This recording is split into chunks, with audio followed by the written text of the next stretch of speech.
study on is about the history of the Christian church during the first century. So by the time we get to about AD 100, that's going to be where we end for now, because then you're out of Bible range and you're into the history of the Christian church as far as between then and now. So we're going to do just for the first 100 years or so. And what I want to do, you can see it on the front of here, I want to look into the political, the social, and the cultural background. I want to, and I'm thinking, if this is our assignment, you know, that to go and spread the news to all the nations, I wanted to hear what Jesus' last instructions were. So we're going to go through a little bit of John 13 through 17, which is his last night speaking to his disciples before the cross. Now, he does have time talking with them after the resurrection, but it's not much recorded other than the conversation with Peter and feed my sheep. So there's that. So I don't have that to go to, although it's on my list. You all know I have this monumentously large list. It'll take me my first, 50,000 years in heaven just to go through the list and ask God, what about this and this and this and this? And I will have to have private conversations with them, of course.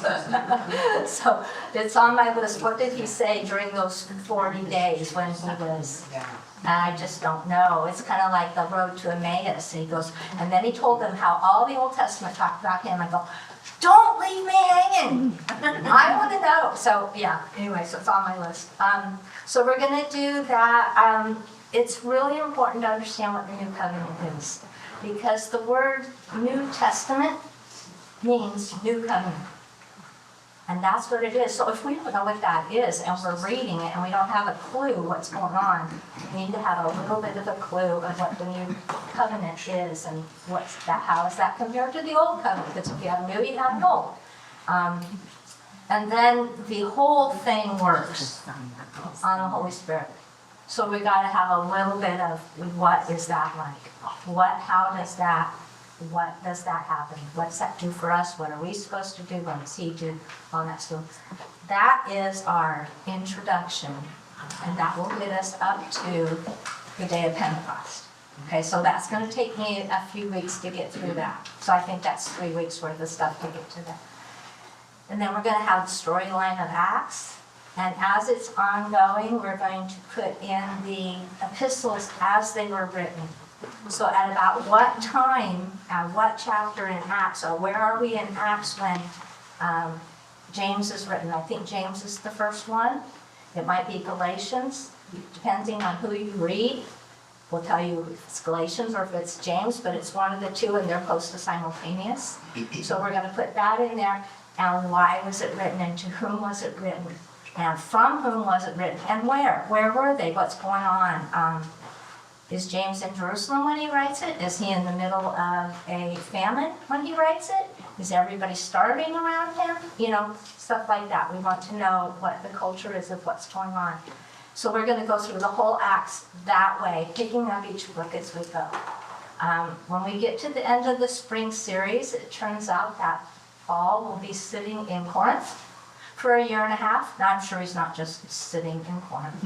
He's doing stuff in Corinth. But he will be there for a year and a half. And so while he's there for a year and a half, we'll take the summer break and just let him take his year and a half. He writes 1st and 2nd Thessalonians while he's there. And so we'll study that. And that'll be kind of where we've been in the spring. So I also want to cover... as we get to the end of Acts, what happens to Peter and James and John and Paul? Because the story isn't finished. No, I mean the Holy Spirit finished the story, but they're still functioning. So I wanted to know what happened to them. I also wanted to study fall in Jerusalem. That's a huge piece of information that happens in the first century. What happens to the Jewish people, what's going on there. So that's a big study there. And then as we get into 1st and 2nd and 3rd John and Jude and around in there, 2nd Peter and whatnot, We need to study Greek philosophies, especially Gnosticism, because they are invading the Christian church. And that's a lot of what was written depended on that. So so my brain is kind of like all over the place here. So now you can see why I couldn't figure out where to, And then we need to study the persecutions of Nero and Domitian and how that happened and what was going on when Rome burned and where does that fit into our story? You know, is Priscilla and Aquila in Rome when Rome burns? Have they come back yet? Who's there? Now, there's this big church there, and Paul hasn't been there. So where did that get started from? So I just had like a million questions. And then got to study John on Patmos. That will be interesting. I had the privilege of being on Patmos and being in what they think is that cave, and it just makes your soul want to go, I got to know all about this. And so we'll do that. And then I don't think we'll study the story of Revelation, but we will study the 7 churches. And then we will end with the end of Revelation and how he ends the end of the story and our hope and everything like that. So that's the summary of the entire series. And you can see why I can't figure out what to throw out and what to keep. So today we are going to start with the political background. So that gives a backstory that is going on behind the Acts. And I looked through, I studied under F.F. Bruce, I read his book, I read Tenney's book, and several others. And so and these guys are like, you could fall asleep with these, so I have to go and stay awake. But they've got all this information, so I'm going to try to condense that down for you. It would be like the end of Malachi, and the last words of Malachi, and the first words of Matthew, okay? It's called the 400 silent years. They are silent because God wasn't speaking through a prophet, but other than that, they are nowhere silent. They are crazy stuff. I'm going to show you the crazy stuff today. So, if you think we have a swamp,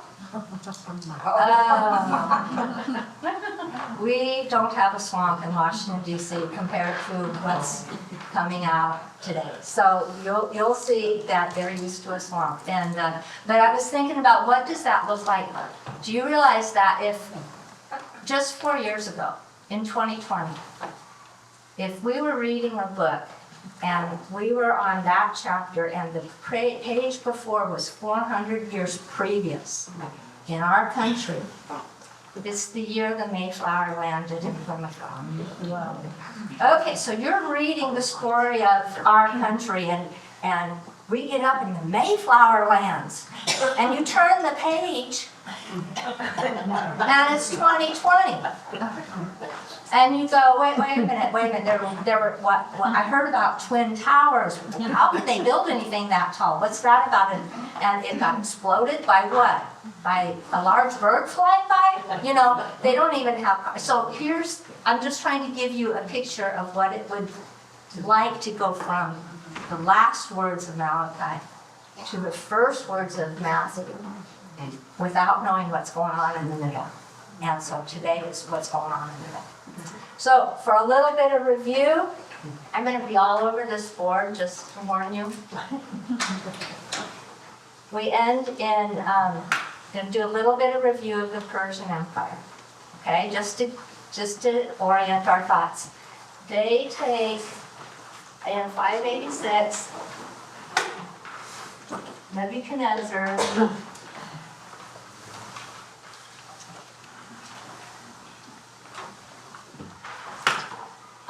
conquers Jerusalem and destroys it. And the prophecy was that God said you will have 70 years in captivity. Well, it's crazy because, and that's when he destroys Jerusalem, the thing that is most important that he destroys is the temple.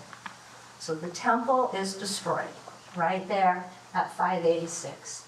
And So you know the story. You've got Daniel, you've got Ezekiel, you've got the lion's den, you've got, all the stories. And in I think it's 539. Okay, so another thing I should tell you is that everybody I read has the year off by one. So someone says that this happened in, 312 BC, and the next guy says, no, it was 311 BC. I go, okay, that's fine. So, and as we go through the story, everybody named their successive children after themselves. So you have a Jonathan, a Jonathan, a Jonathan, a Jonathan. And at one point you have an Alexander who marries an Alexandra. Okay? And 40 years later, their grandson Alexander marries an Alexandra. And I go, which ones am I talking about when I read this story? So you'll have to forgive me if you go look all this stuff up and you go, she got those mixed up. Yes, I got them mixed up. Okay. So in here we have Cyrus the Great.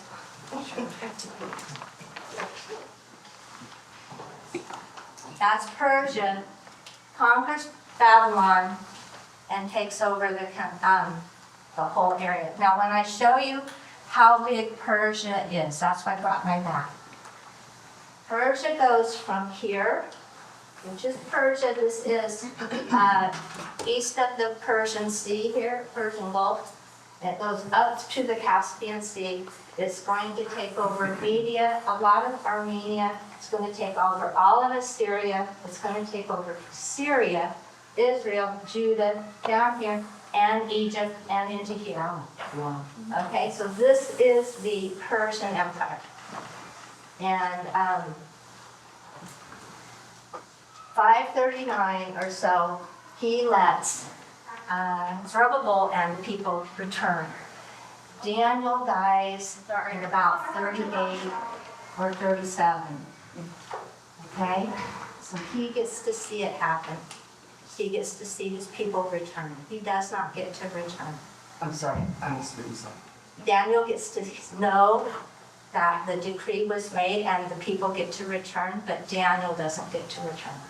Because he's going to die. We've had the lion's den right about him. He was a really old man in the lion's den. And this is when the decree, that means that they can return and rebuild the temple. So Zerubbabel and about 40,000, which is a very minority of the Jewish people who are in Babylon, return from this area all the way to here and start rebuilding the temple. It takes them 20 years to rebuild the temple. There's a lot of delays. There's a lot of influx from the Samaritans. I'll get into the Samaritans probably next week. But and they cause a lot of delays in building it. But it's finished in 516, and temple is finished. And it's dedicated in 515. Look at here. There's exactly 70 years. Which I just thought was really cool. Gave me all goosebumps all over the place. So, all right, then and then we have, time goes by. The next person on the list is actually Esther. I mean, you kind of think that Ezra comes next, and then Nehemiah, and then Esther, but not time-wise. Esther's the next story. So she's here, and she's way over here. She did not return. Her family did not return. And I'm not gonna, we don't need to go into Esther. I just wanted to tell you when she, there is one thing interesting, it'll come up later, but Haman may have been, and I couldn't get anybody to confirm it, and I couldn't find the exact thing, but he may have been an Idumean. An Idumean is from Edom, and Edom are descendants of Esau and some of that group. And there was a time when King Saul was supposed to destroy one of the branches of Edomites, And he didn't, is why he got the kingdom removed from him and given to David. And they think that Haman was descended from the ones he was supposed to destroy. Okay, now when he sends out the decree to destroy the Israelites, you got to realize that Zerubbabel and his group are in Judah now.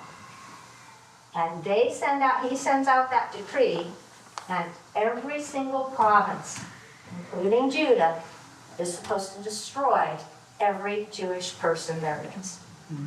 And it didn't dawn on me when I read Esther that that included people building the temple in Jerusalem until I checked the dates and the times.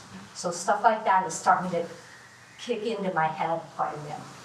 So Esther's next. The next set of people coming back is Ezra and Nehemiah. If you read the book of Ezra, the first half of Ezra is on the Zerubbabel side. The second half of Ezra is on Nehemiah, and they are building the walls at this point. Nehemiah was in the same city that Esther was in. He's about 15 years later. So he is functioning. She was the queen. He's probably the next set with the next queen right after that. Which I thought, whoa, that's just a connection I hadn't put together. So he is there. So Ezra, Nehemiah, Haggai, and Zechariah are all four at the same time. So those four come. And then around 500, so now we're down here, 450 to about 400, we get to Malachi. And that's where the Old Testament ends. Okay, so at that point, now we pick up with our series. That was my introduction. So I'm going to start off with, they have about 70 years, because in 333,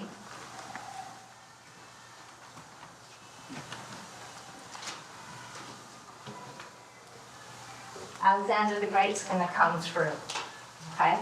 Between 400 and 333, something kind of significant happens. It appears very minor. It's not in the history books or anything like that. But Persia is in control, and they let Israel function like a suzerain vassal team. Remember we talked about that with the Old Testament?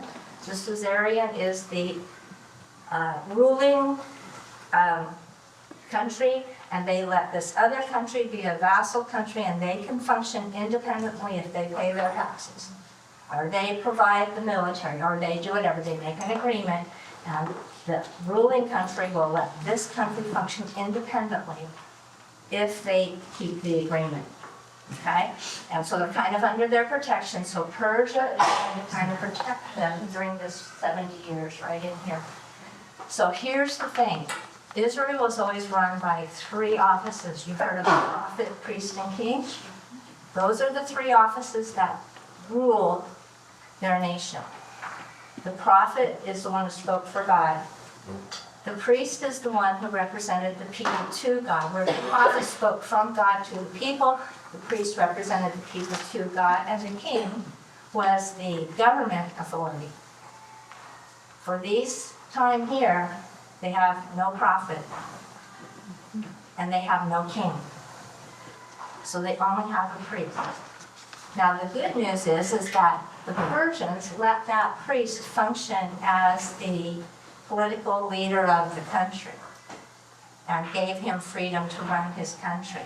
The bad news is as the priesthood becomes political and they stop becoming the spiritual connection between the people and God. So the priesthood is becoming political.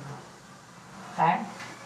Just, you gotta know that by the time you get to Caiaphas, there's very little spiritual stuff going on. Okay? He's not leading the people into how to repent. He's not telling them what the sacrifices mean. He's not pointing them to Messiah. He is the political leader. So you're gonna follow some of the high priesthood too. So there's all this stuff. Okay, so with this, big changes take place. Really big changes take place. It's almost like if you looked at our culture and you said, with the invention of the Apple phone, big changes took place in our culture. I mean, it took the kids, it takes everything. Everything is different. People don't even have landlines anymore. Everything is different. People communicate when you're sitting at the same table by talking, texting back and forth. Have seen it? Yeah. So the big changes take place right here. His biggest change is bringing in Hellenism. Can you define that for me? Yes, I'm going to find out. Hellenism, in Greek, the word Hellene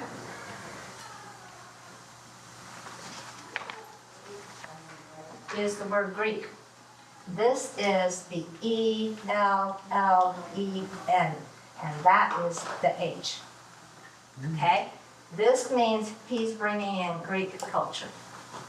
That's what Hellenism is. It means when he comes in, he brings his culture with him.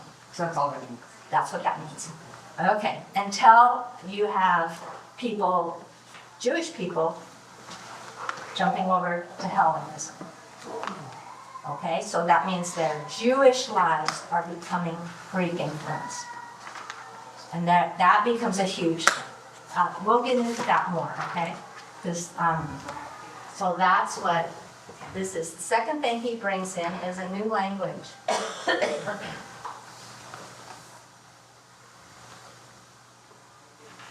And that is Greek.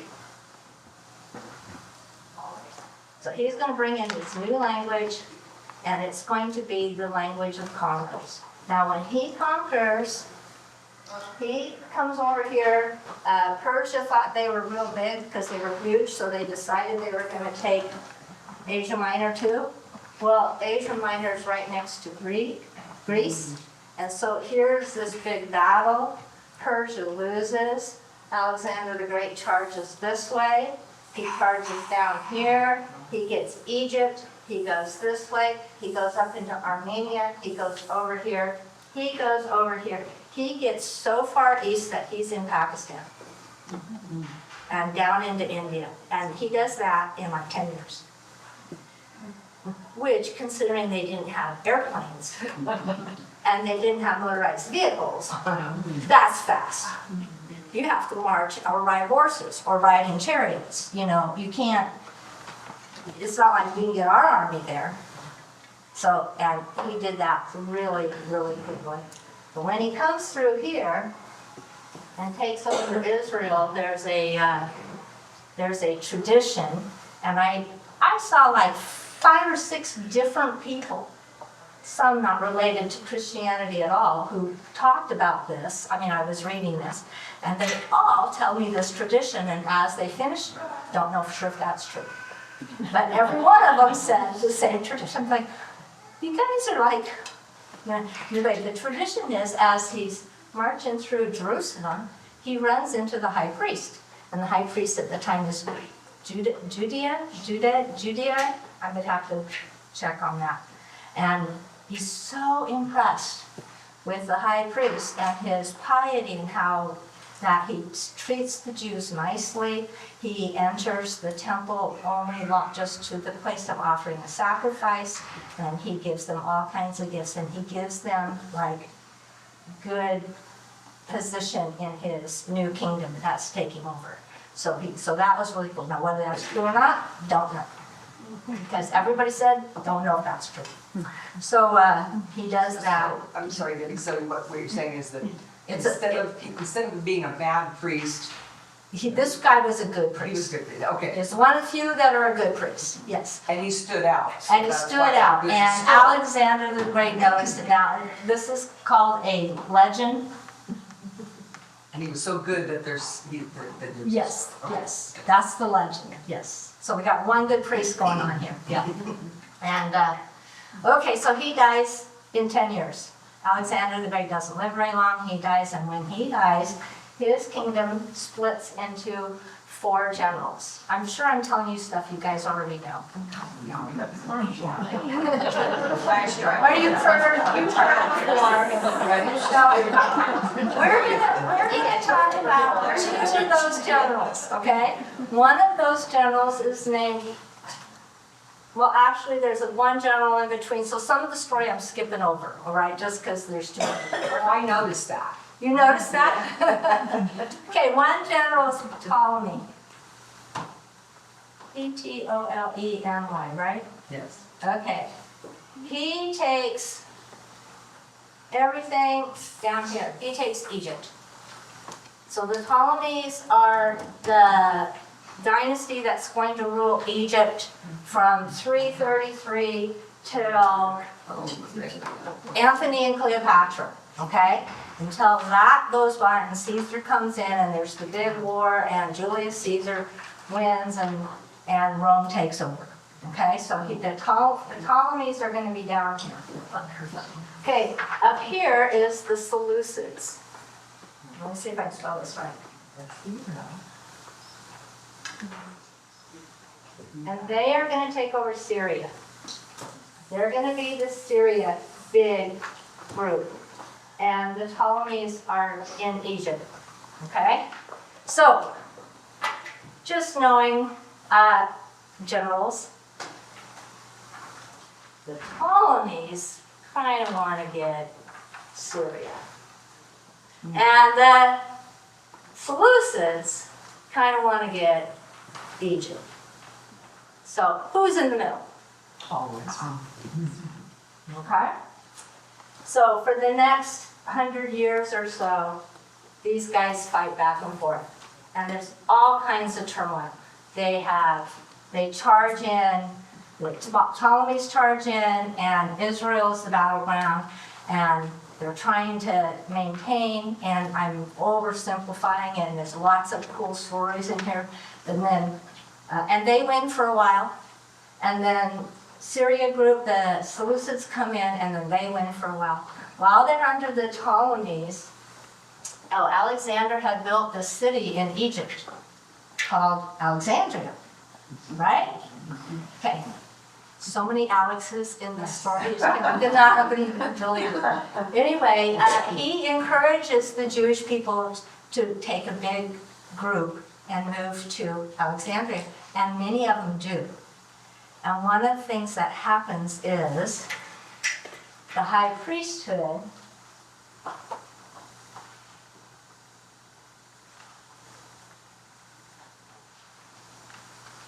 according to Second Chronicles, is under the line of Zadok.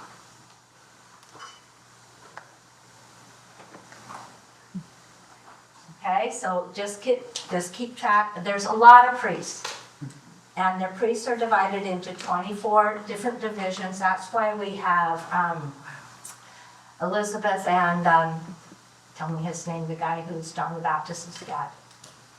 Anyway, he's in the Zacharias, yes, and he's in the temple doing his service during his term. Well, they take all these 24 divisions and they give each group 2 weeks and they rotate in, right? And it happens to be that Zacharias is in the temple at that time, it's his 2 weeks.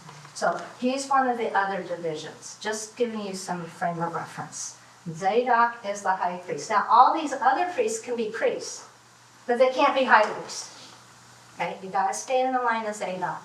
That's gonna change, and that's gonna be one of the corruptions of the priesthood. That's gonna change.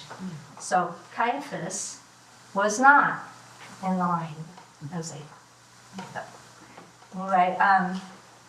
So the Seleucids get control for about 100 years, and they come up here. Things are more or less okay. Sometimes they're not okay. Things are more or less okay. And then the Ptolemies, excuse me, I said it backwards. Seleucids come in. Well, at one point, one of the Seleucids, his name is, and I know you might have heard of this guy, and I'm going to put him up here.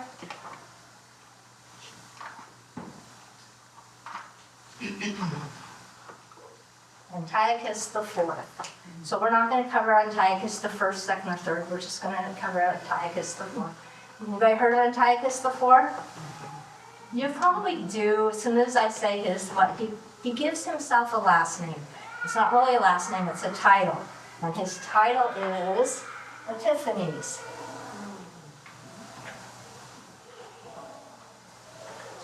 Now have you heard of Antiochus Epiphanes? Yeah, all right. So Antiochus Epiphanes, Epiphanes, I should just tell you, this is what he thinks of himself. Epiphanes means God manifest.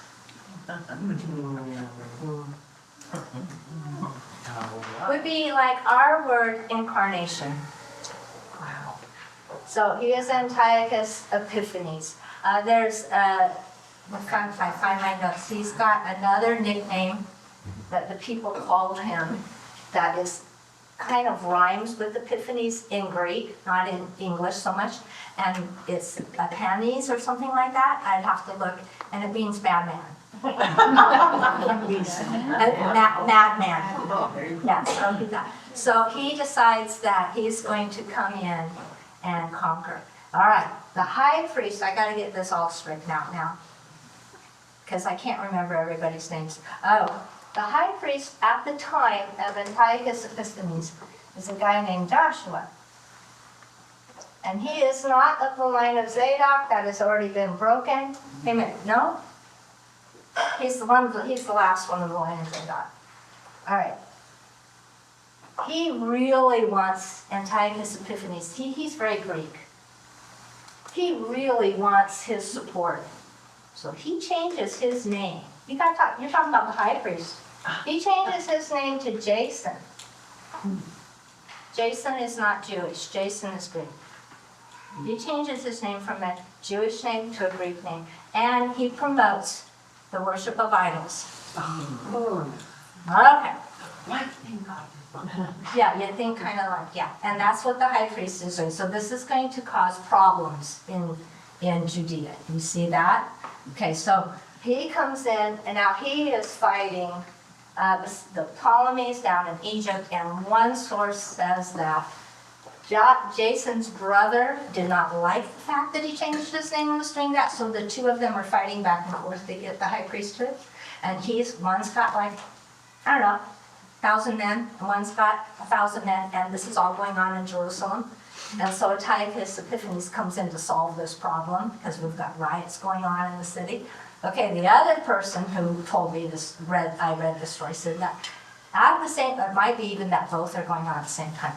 That he is fighting against the Ptolemies down in Egypt, and he loses, and he marches up back through Jerusalem, furiously mad, and is going to take it out on the city. So what does he do? He charges into Jerusalem, whichever reason it is.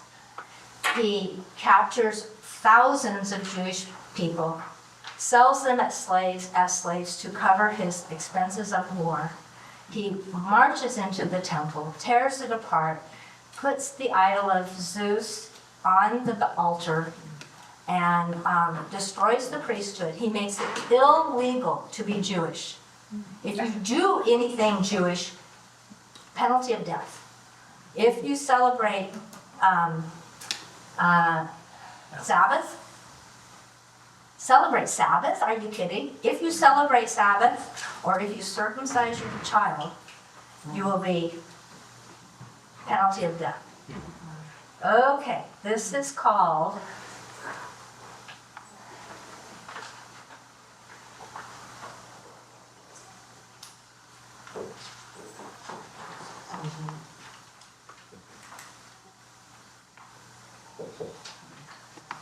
the desolation of abomination. And that was foretold by Daniel, way back here. He also foretold that a Greek would come through the Persian Empire and conquer it, like Alexander the Great did. He also talked about what's going to happen next. So now the Greeks are in control. Remember Nebuchadnezzar's statue that he had the dream of, and his head is of gold, and the shoulders are of silver, and the arms and the bronze, okay? we're going through the thing. We're down to the bronze. That's Greece. We're gonna get the iron legs soon. That's, so this is all foretold. So yes, there's no information between Malachi and Matthew, and yet there is. It's just in Daniel. Yeah, so that's kind of cool. All right, so I got a lot more to go. And it's almost time to break, so I'm gonna rush through this. I had this layout. Who goes where and what goes what and what goes not. But in short, what happens is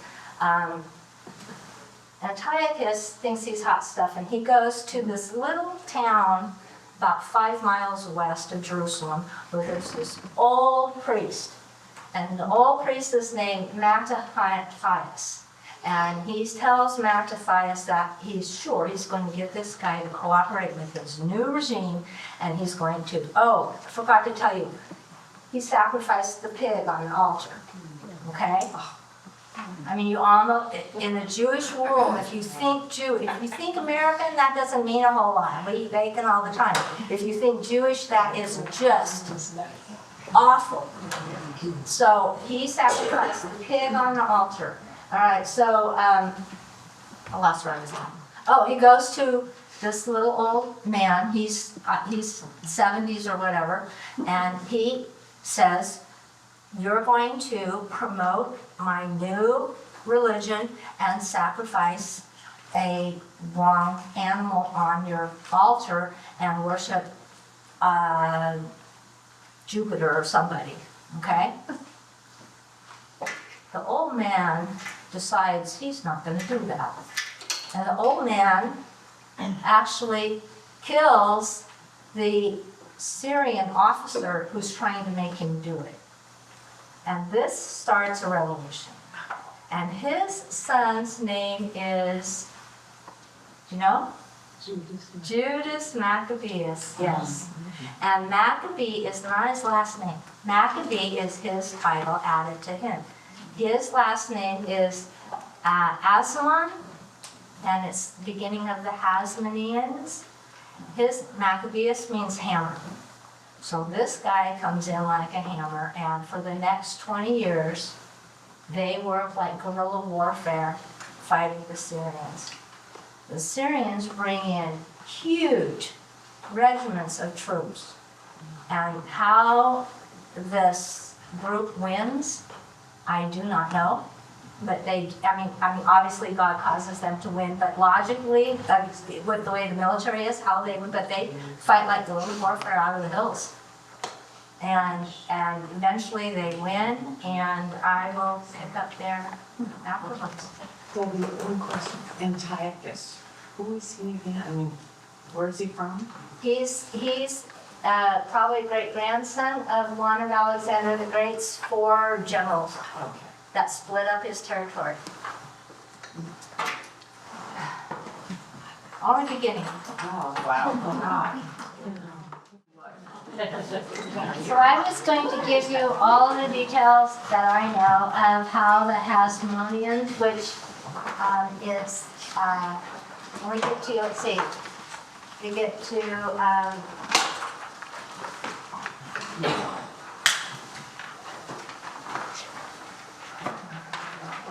into Judas Maccabeus. He is the son of the old man who was Aslan, okay, and they become Hasmoneans. And they start the dynasty that kind of rules in Jerusalem. After they get rid of Antiochus Epiphanes, it takes them 10 years or several years, and they rededicate the temple. This is where the thing where they ran out of oil, that happens at this point, and they need to dedicate the temple for 7 days, and they only have 1 day's worth of oil, and it takes 7 days to, yeah? So there's a section in my Bible about the Maccabees. I just want to know, is that supposed to be accurately true? Because you don't see it in every Bible, so like, is that the whole Yeah. Maccabean thing? Yeah, there was, as far as I can tell, it's in all kinds of basic history. Oh, so, okay. So Okay. that's history of what happened in between the Maccabees. Yes, I yes. don't know if I should believe it or not. Yes, yeah, and that, there is a book called, it's part of the Apocrypha, it's called First and Second Maccabees. It's probably a more or less true story, it's not inspired by God, but it's more or less true history. Okay, Josephus isn't inspired by God either, but he's more or less history.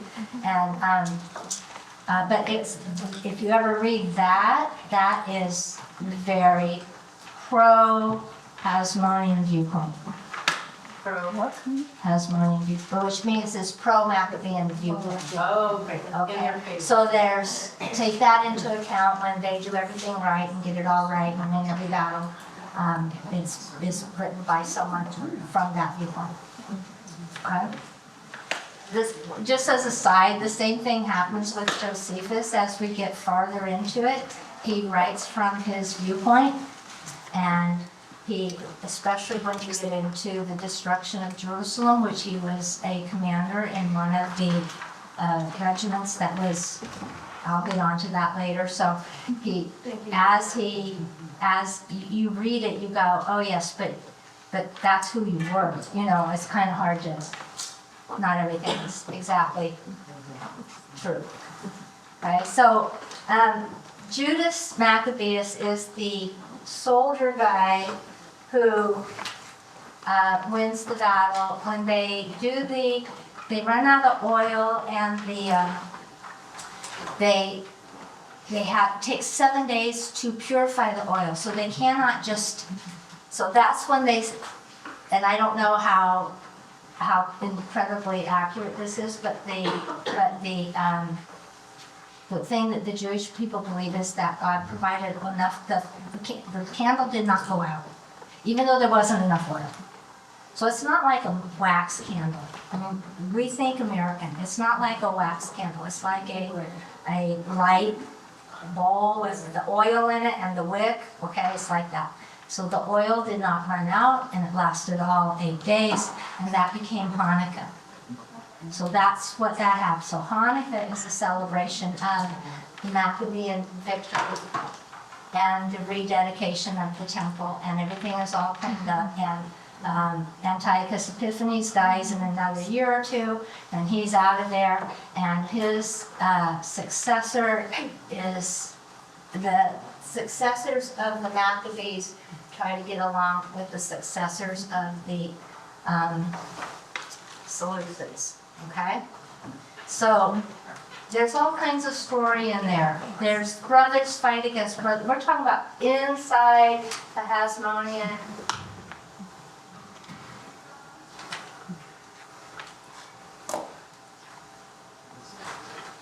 Inside the Hasmonean dynasty, there's like 5 brothers, and each one of them wants to be high priest and king.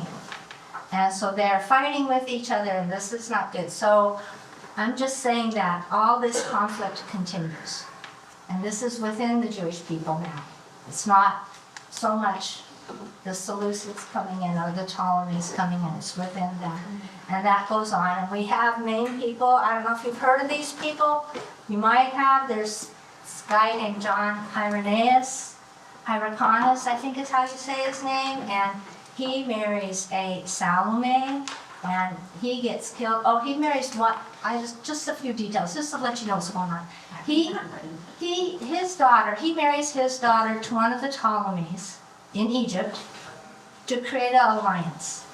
That guy thinks, oh, if I kill the dad over here, I'll get to be king. So his son-in-law kills him. And then, so that, the story goes on, the swamp gets deeper. And it gets deeper and deeper. So when he dies, that father dies because this guy killed him. His wife marries another brother. So you say Salome is married to this guy, and then the next thing you know, Salome is married to this guy, and you go, is there more than one Salome, or is this what's going on? So that's going on too, and that goes on, and it keeps going through, and we have people like Aristobulus, and we have Antiochus the second, and we keep going down through this chart. I have it if you want to see it. And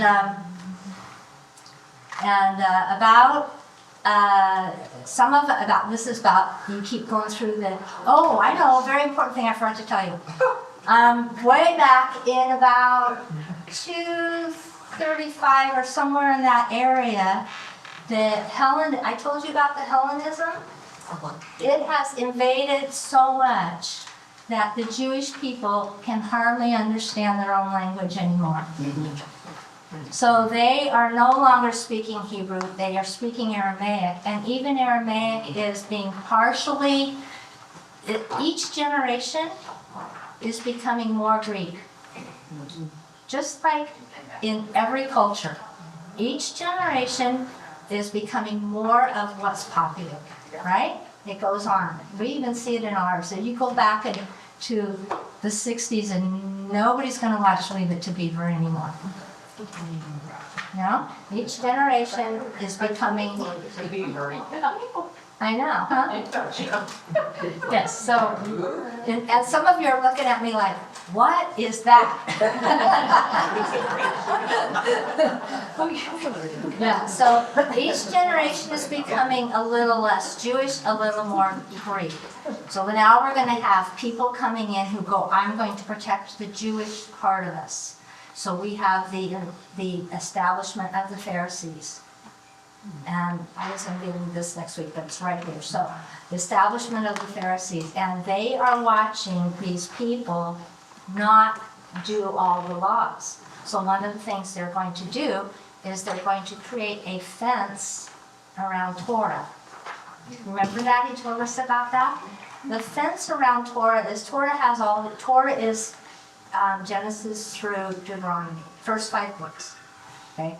And that's where the Mosaic law is, that's where the covenant is, that's where all the main stuff is. And all the culture is no longer doing all these details. So they thought, all right, to protect this, let's make a fence around. So if you cannot walk a half a mile, let's say 3, I don't even know what it is. Let's say you can't walk 3 miles on Sabbath. Well, let's really protect that and say you can't walk a half a mile. So they created a fence so that the rules went out further and more distinct. So in a way that makes it harder, and yet they're trying to protect Torah. So when did that happen? This is an ongoing, probably through this entire time. It's going to keep going. It's just, So the Sadducees were created about that? Pardon me? I'm sorry, the Pharisees were... The Pharisees are created, they're actually created around 200 BC. My sister converted to Orthodox Jewish, Uh-huh. and she lived more than 1 mile from their temple.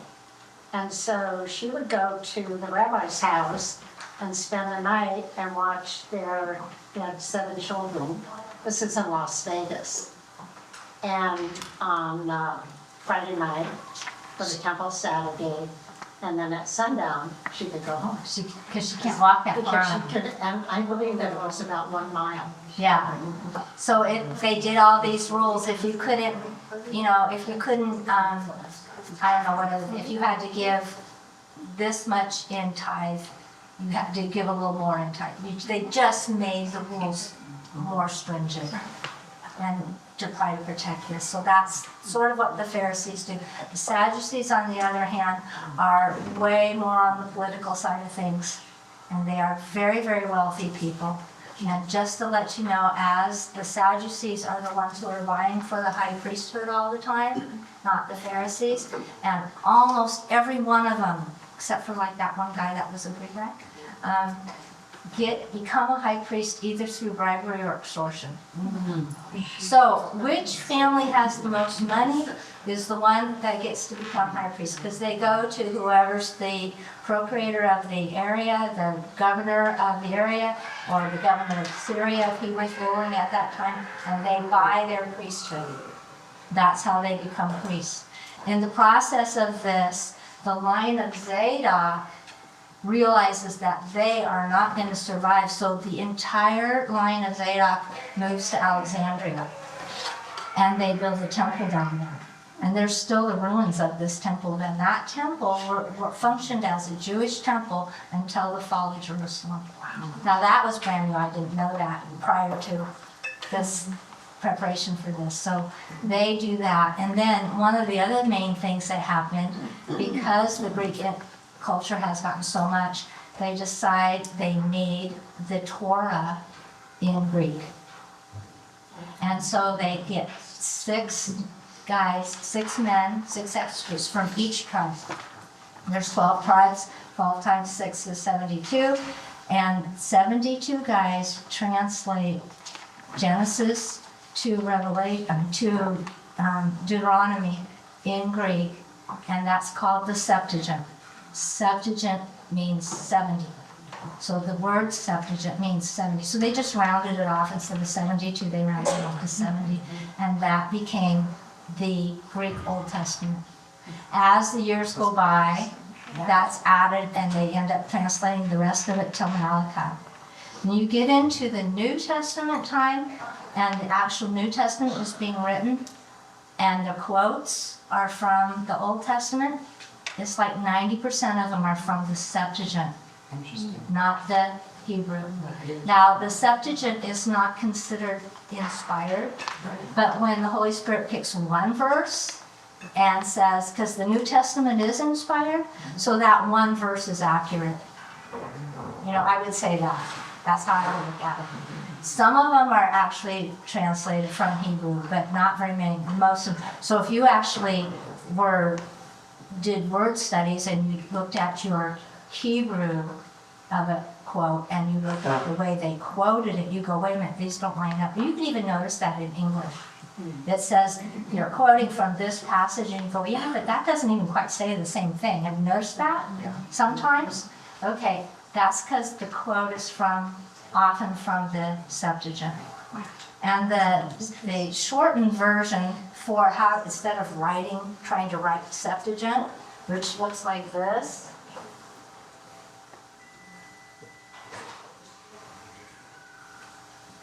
I think. Okay. It's just this. That's Roman numeral for 70. Okay, so they call it the LXX. You know, remember you guys remember your old math in 5th grade math? There's your 5th year.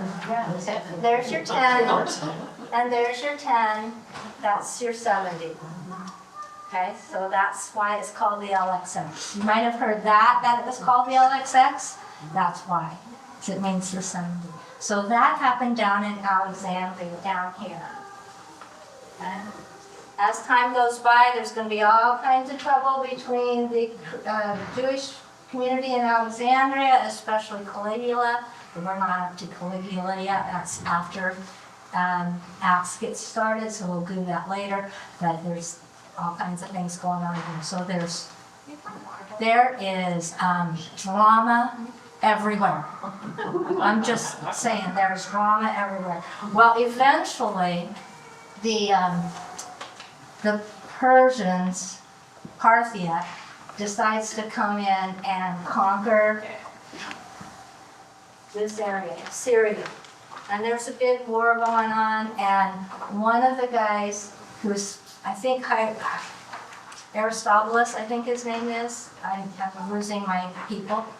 Anyway, it gets so bad, Rome tells Pompey to come in and settle this, and it turns out that Aristobulus' assistant is named Antipater. And Antipater is the governor of Idumea. And so you may recognize that. I just dangled a thing for you. But he's the governor of Idumea, and when they come in, when the Romans come in to solve this with Pompey, they end up getting rid of Aristobulus, and is that who I said it was? And they set up Antipater as the tetrarch of the area. Okay? Antipater is Herod's father. There's a lot more story going on now, and that's going to end the Hasmonean dynasty.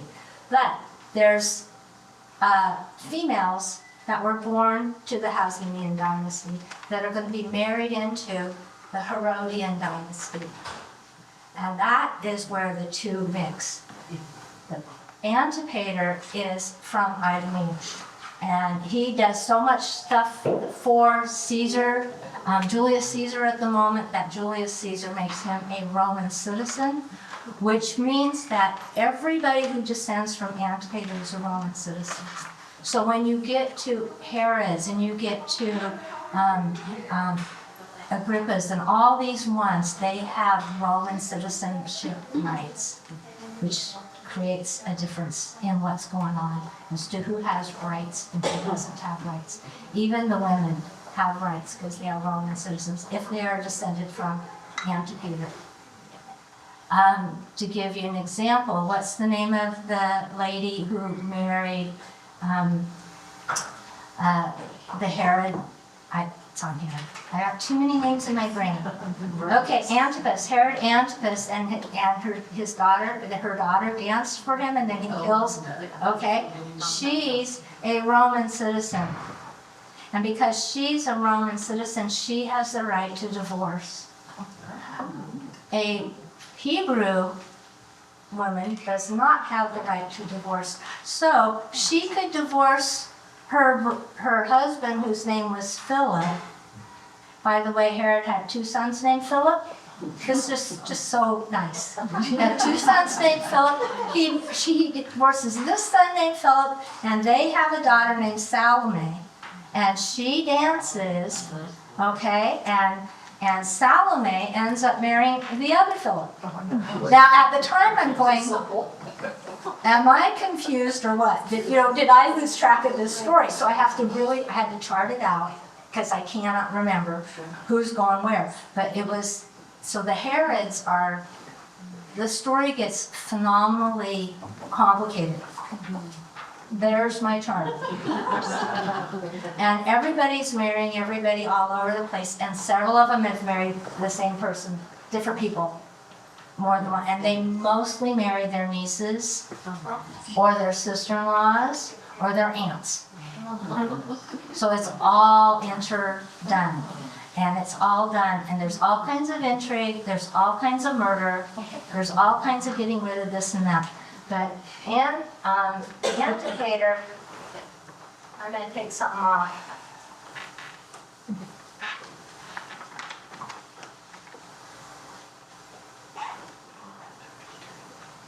He's from Idumea. Idumea is Edom. Okay?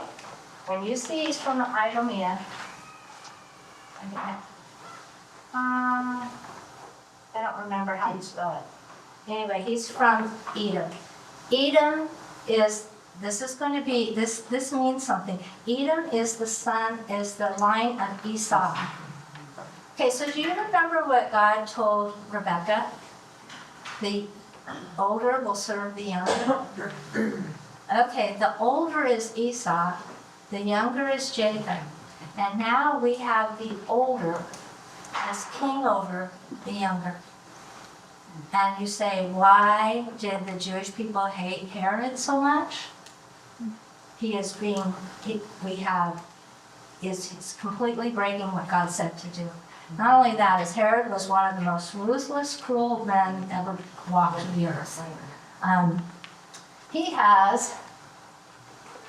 Antipater has two sons, but the one that's going to get it all is Herod. He's going to call himself Herod the Great. I found, and I don't think I found them all, at least 6 wives. Okay. First wife, I'm going to put her over here because she's going away real soon. Her name is Mariamne. And she is a daughter of the Hasmonean people. Okay, so she's Jewish because she is a daughter of them. And she has 2 kids.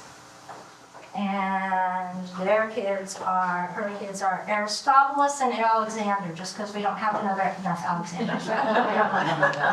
Okay, so the Jewish people seem to really like her sons.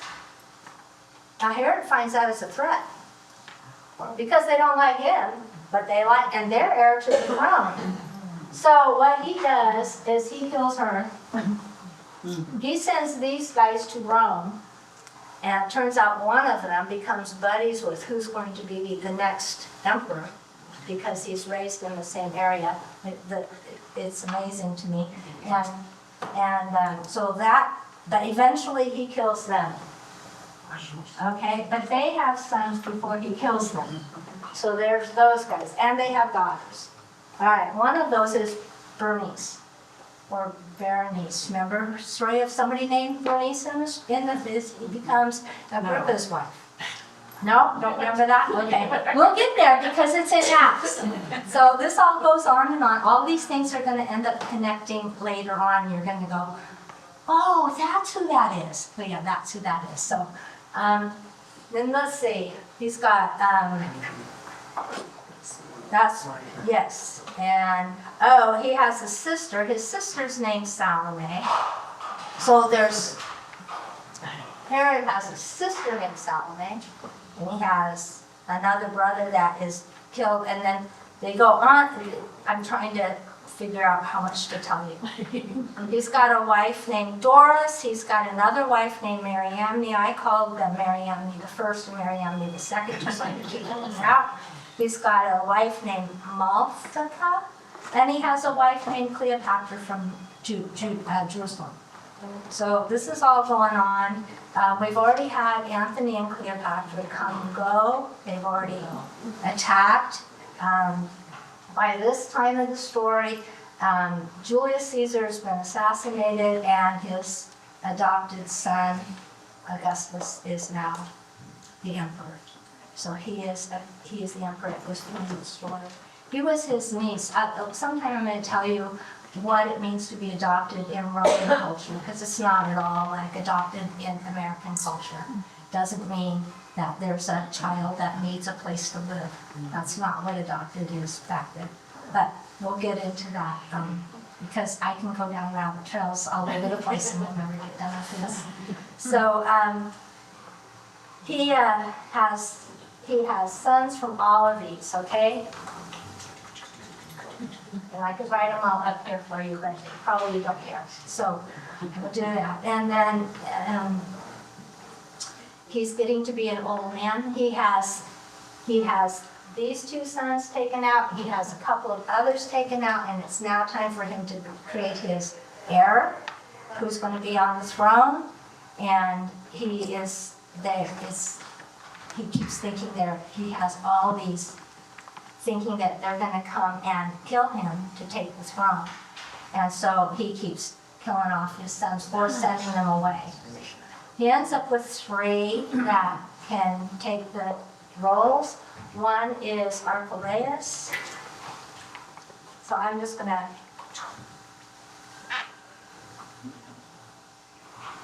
I think I spelled that right. He's Archelaus. One is Antipas. And one is Philip. He's one of the 2 Philips. These are all These are all sons that are going to, he's going to divide his kingdom amongst these 3 sons. Okay, so Archelaus, that's not spelled right. Oh, right here. Oh, this is a that's what's fine. He has Judea. Okay? And Antipas is going to get Galilee. And Philip is going to get the upper area above the Sea of Galilee up here. This area up here. Kind of going into Damascus area. So those 3 are going to get that. This guy, right about here, Jesus is born.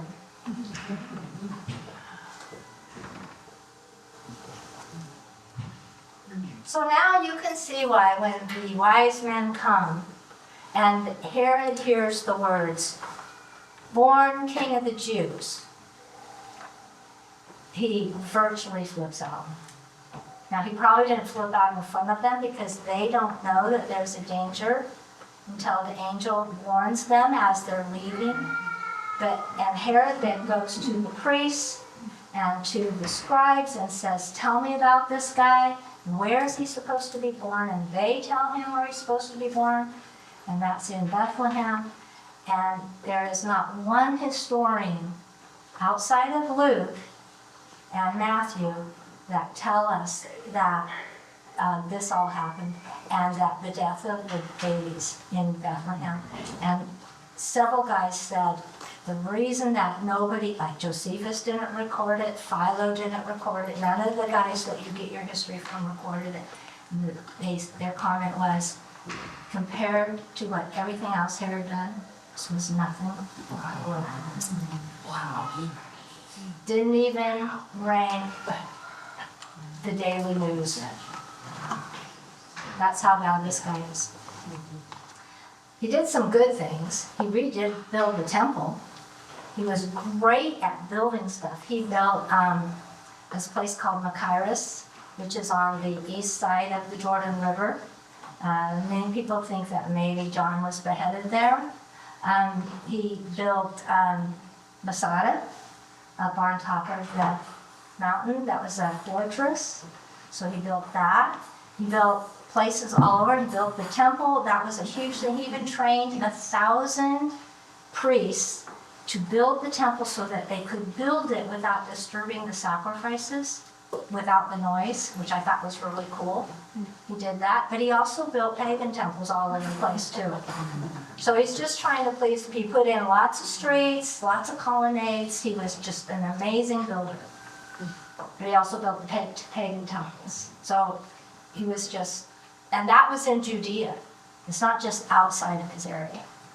His area, he increased it to the point where it was almost as big as the territory of Solomon and David. He had that much rule over the area. So some of this, it's kind of cool to kind of get an idea of how big this man's head was. 5 days before he died, he picked his 3 successors and did not give any one of them the title king. So they are ethnarchs or tetrarchs. Ethnarch is a term, means a main ruler, and a tetrarch means a territory of the main ruler. So it's like I don't know, president and governors, stuff like that. Okay? So Archelaus, he's got Judea. He's got Jerusalem and Judea. Do you remember what the angel told Joseph as they are leaving Egypt? Said, don't go to Jerusalem territory. Don't go back to Bethlehem because Archelaus is king, is ruler there. So he's warned not to go there. Antipas was actually a pretty good ruler, more or less. At least he didn't have a lot of revolts in his time. He ruled for 40 years. And other than his thing with John the Baptist. Okay, so one of the reasons that I always wondered, out of all the mess going on, why are you so mad at Antipas for taking Herodias from the brother Philip? So I started looking into that, and she is from the line of Mariamne through one of these, and so she's Jewish and Roman, and she's married to a brother, and Antipas had been married to another lady who was the daughter of the king of Aretas. King Aretas, he was king of the Nabateans. And they had been married for 20 years. And one time Antipas is on his way to Rome, and he stays with his other brother Philip, who is married to Herodias. while he's there, he goes, oh, isn't she pretty? I think I'll take her. And she agrees. And she makes this deal with him. He says, I will only marry you if you divorce your other wife. So he has to send his wife back to her dad, which is the king of this other country, after 20 years. Well, it turns out she stays at Macaira, which is that fortress on the east side of the Jordan River, which is right next to the Nabatean territory, which is where they think John the Baptist was killed. Okay? So then he marries Herodias, and Philip and Herodias' daughter Salome is the one who dances. And she has the right to divorce the first guy because she's Roman citizen. That's why she can do it. Now, Salome ends up marrying this Philip. And they don't have any kids, so when she's done with that, when he dies, she goes over here and marries one of Mariamne's sons that was killed in Rome. So it's, I'm telling you, it's like that, and that's the tip of the iceberg. It's like that everywhere. So, yeah, if you want a copy of it, yes. Yeah. Okay, so, right before here, no, right about here, oh, here's a cute little story. During this time, right before these three, we get their positions. When Herodes died, they have to go to Rome to get approved of by the emperor.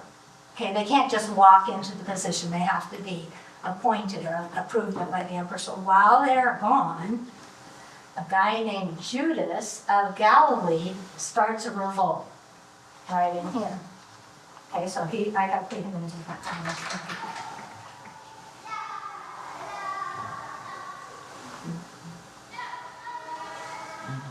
He starts a big revolt. There's all kinds of mess going on. So the whole city is in war, everything's going on, and they have to, the legate of the governor of Syria has to come down with his army because all the rulers are gone.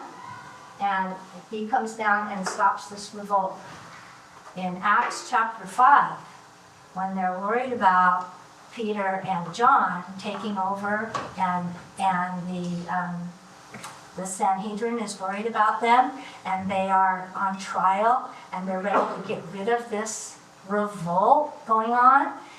That's when Gamaliel stands up and says, do you remember what happened to Judas of Galilee? And what happened to him? And how it just all went away? He goes, if we do nothing and it is not from God, it'll just go away. If we do something and it is from God, we will be fighting against God. So that's that story, and that's in Acts 5 somewhere. So I thought that was interesting to find out how that story went. Yep, so there's that. And then they get appointed, and he gets out of here by about AD 6. He's taken out by the emperor. Augustus comes, he does such a bad job, Augustus comes and takes him out. And there's a vacuum here for a while as far as leadership. These two continue, and right in that story, that's when he brings in governors instead of a king. It's not in Herod's line. That's when Pilate comes in. And he comes here, and it's right in here when Jesus was crucified. So that's when we have, that's my story. I would like to have a copy of your. Sure, we'll just print it off. And this side is the Hasmonean dynasty and how it played out. Which is Maccabees. Yes, this side is the Herodian dynasty and how it plays out, and how some of the Hasmonean dynasty gets onto this side of the thing, and whatnot. And eventually one of these kids becomes Agrippa. Agrippa comes into the story, and they go, so there's connections all over. Can we get it on 2 different pieces of paper instead of front and back? Sure. I think it'd be easier. My daughter took one look at it, she goes, oh, Mom, you gotta do it in color code. Well, yeah, I care about that. But just, instead of having to flip it back and forth, I'd rather have one. Yeah, it's just crazy. It's just really crazy. So That'd be I awesome. and there was one thing that kept hitting my mind all the way through. There was one verse that kept hitting my mind. I'm telling you, for weeks.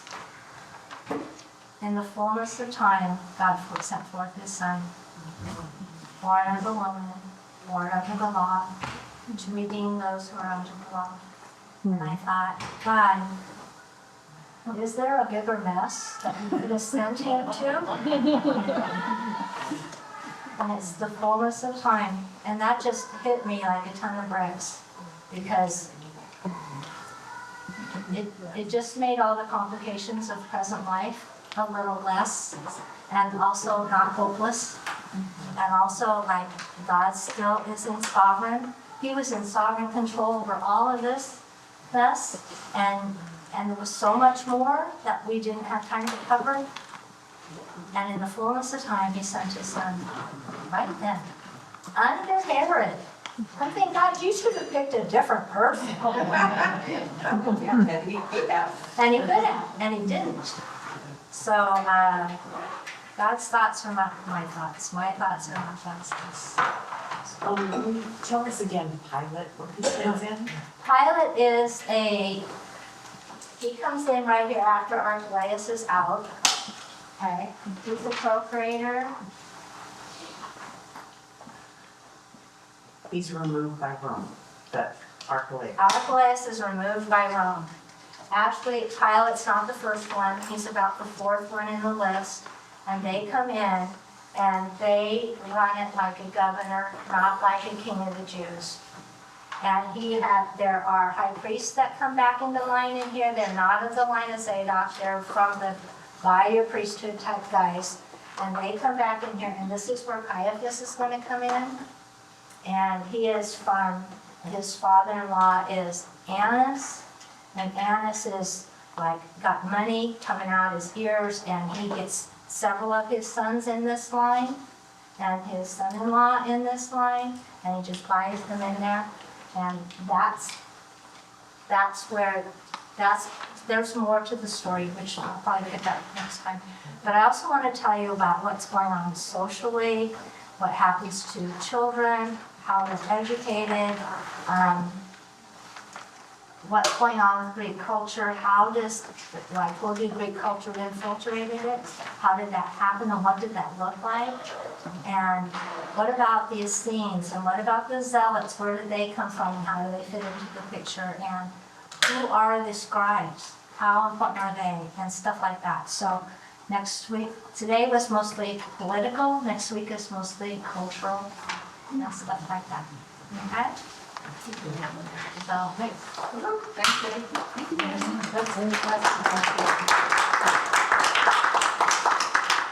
Dear Father, I know this is just a whole bunch of history. And it's got all these details with all these people, but each one of these people were a person. And each one of these people fit into your plans somehow, whether they were believers or not. And I'm just so grateful that you're sovereign over this, and that you work, when it says that you can work all things together for good, I would think this story proves that. And I want to thank you for all this. In Jesus' name, amen. Amen.